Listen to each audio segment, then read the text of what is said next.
یہاں ڈاکٹر کوثر رسول صاحبہ، ڈاکٹر مشتاق حیدر صاحب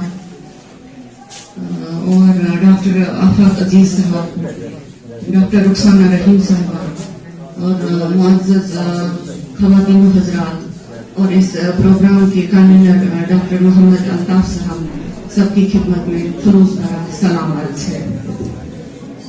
میرے مقالے کا عنوان ہے اردو تنقید میں اصطلاحاتی مغالطے، نسوانیت بنام تانیثیت۔ اپنے موضوع کی طرف آنے سے پہلے میں غالب کا یہ شعر آپ کی سماعتوں کے حوالے کرنا چاہتی ہوں۔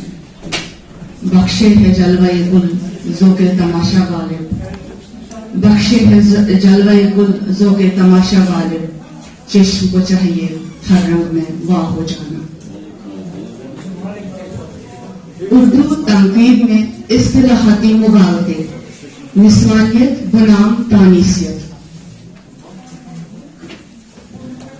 علم و ادب کی دنیا میں کوئی بھی بات حرف آخر نہیں ہے، اور امتداد زمانہ کے ساتھ ساتھ نئی دریافتیں اور انکشافات آنے والے زمانے میں ازگار رفتہ معلوم ہوتی ہیں۔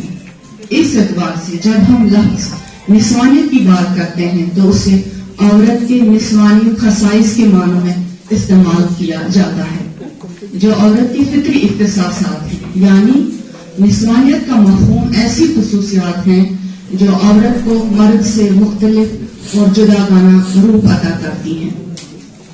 یہی جداگانہ روپ عورت کی سوچ، اس کے جذبات و احساسات، مخصوص طرز فکر اور نقطۂ نظر کو واضح کرتی ہے۔